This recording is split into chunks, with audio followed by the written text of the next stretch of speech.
Janine Tison's workshop. We're having a wonderful day. So today we are going to be discussing A Thousand Heartbeats by Kira Cass.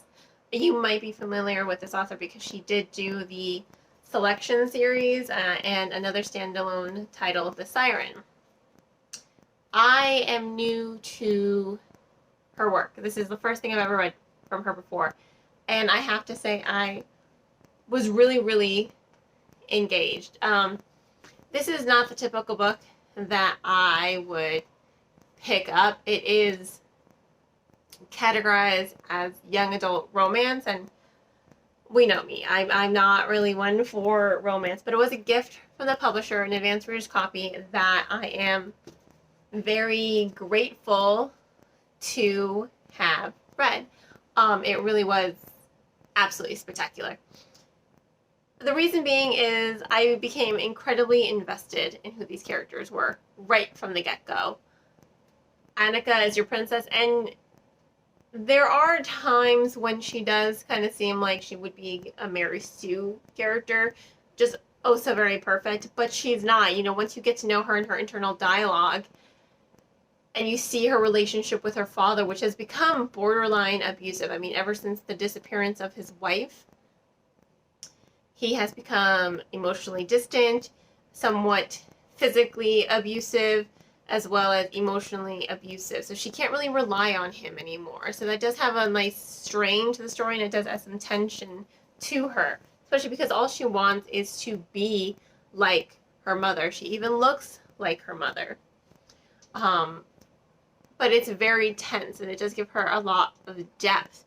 She is a girl who learned how to pick locks. She practices sword fighting at the end of the night and hides it under her bed. I mean, she's all about breaking the rules and finding a path to peace with the smallest amount of bloodshed. So she does make you connect to her as a character. The same can be said for Lennox. He's more of the angsty, broody type, and I love my angsty, broody types. I mean, Cloud, Final Fantasy.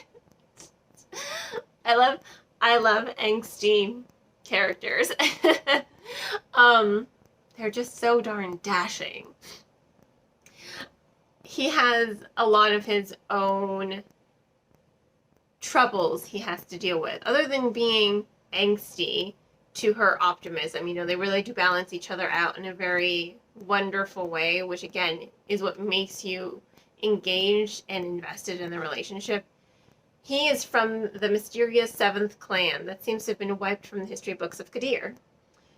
His chieftain sent his father to his death and pretty much pushes around Lennox all the time. I mean, Lennox himself is emotionally and physically abused, not to mention mentally. I mean, he has to survive. He's always thinking, is this going to be the day you send me on a mission to die or to fail?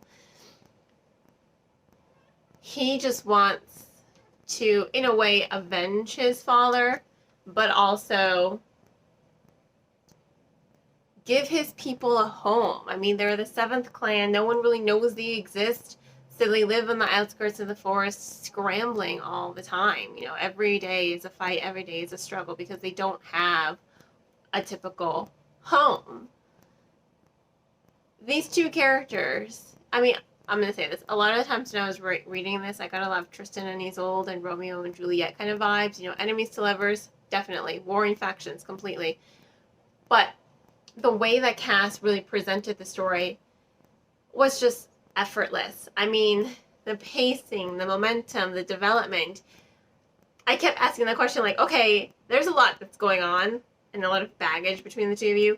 How the hell are you guys going to live happily ever after? Because you guys have to live happily ever after. I mean, I can't have another Tristan and Isolde situation or Romeo and Juliet situation where one of you or both of you dies. Like, I was not here for it. I did not want that at all. So I was so invested in the story. I'm like, I need to see how they're going to get through this. What's going to happen? What's going to happen? I just kept reading it and reading it and reading. And Cass really throws in a bunch of really interesting plot twists that add to the story. It's not like they come out of left field. It's just like, oh my god, the tension is driving me crazy. Oh my god, how are we going to bring this mystery to light? Oh, this means something. That was me when I was reading it. Um, it was just a lot of hope. It fills you with a lot of hope for these two as a couple when you're reading it. Like, you become invested in them. I mean, I did. And I'm not really one for these types of books, but I was wholly invested in their relationship and the storytelling, the way the plot developed, the way Lennox grows as a character, and the way he and Annika balance each other out. I mean, it's really effortless. I think I've said that before. So I'm just rambling at this point, and I'm repeating myself. It was just a really well done novel. I absolutely loved it from beginning to end. My goodness. It was good. Now I want to really go read more of Kira Cass's stuff, you know. I think I'll start with The Siren, though, because that one's a standalone, and I'm kind of feeling the whole mermaids and sirens right now. Other than that, you know, it really was an engaging story, and I really highly recommend it. I mean, it's about this big, this thick, but it moves so quickly, and the way it goes back between each character, the tension, whew, it's just like steamy.